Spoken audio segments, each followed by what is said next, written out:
भुवनेश्वर जयदेव विहार अंतर्गत चकाडोला क्षेत्र कुहाଯାଉଥିବା आरसीएम जगन्नाथ मंदिर रे अन्य मंदिर मानक परी स्नान यात्रा रीतिनीति परंपरा आधार रे आयोजन करा जायतिला। प्रभातरु ठाकुरंक नीतिकांति बढ़िया परे ठाकुर मानक पहंडी रे स्नान वेदी को निया जायतिला।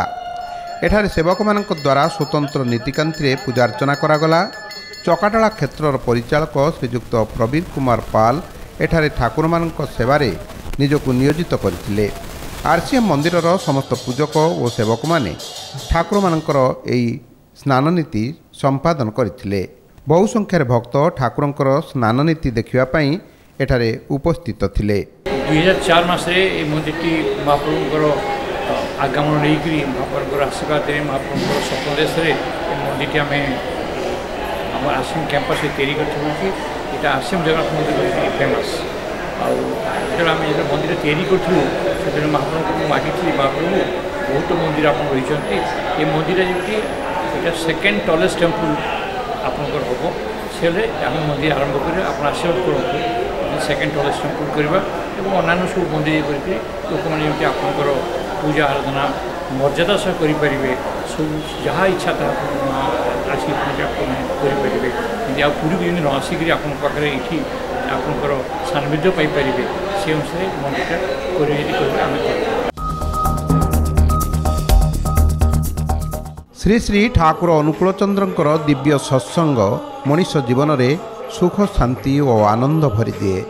यह निकट में कटक सत्संग विहार परिसर में कटक सत्संग विहार 49तम प्रतिष्ठा दिवस पालन करा जायतिला।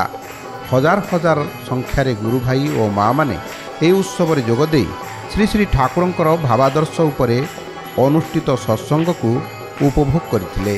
1949 मसीहा जून मास 6 तारिख दिन श्री श्री ठाकुरंकर ज्येष्ठ आत्मज श्री श्री बड़दांकर शुभागमन होइतिला।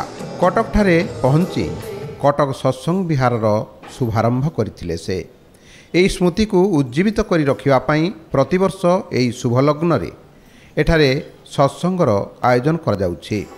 ए वर्ष श्री श्री ठाकुरंकर सत्संगर वरिष्ठ ऋतिक श्रीधर सुंदर मिश्र और अन्य माने उपस्थित रही श्री श्री ठाकुर अनुकूल चंद्रंकर दिव्य दर्शन उपरे आलोकपात करथिले। प्रभातरु उषा कीर्तन प्रात विनती सद्ग्रंथ पाठ सहित भजन कीर्तन रे सत्संग विहार मुखरित हो उठिथिला। भक्त माने श्रृंखलित भाव में यह आध्यात्मिक आसर रे जोग देई जीवन धन्य करिसंती।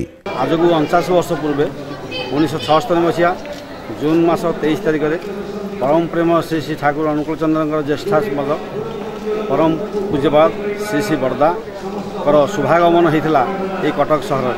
आज दिन में आम श्री श्री पूज्यपाद श्री श्री बड़दा कटक आगमन करते से उपलक्षे आज 49 वर्ष पूरी गला।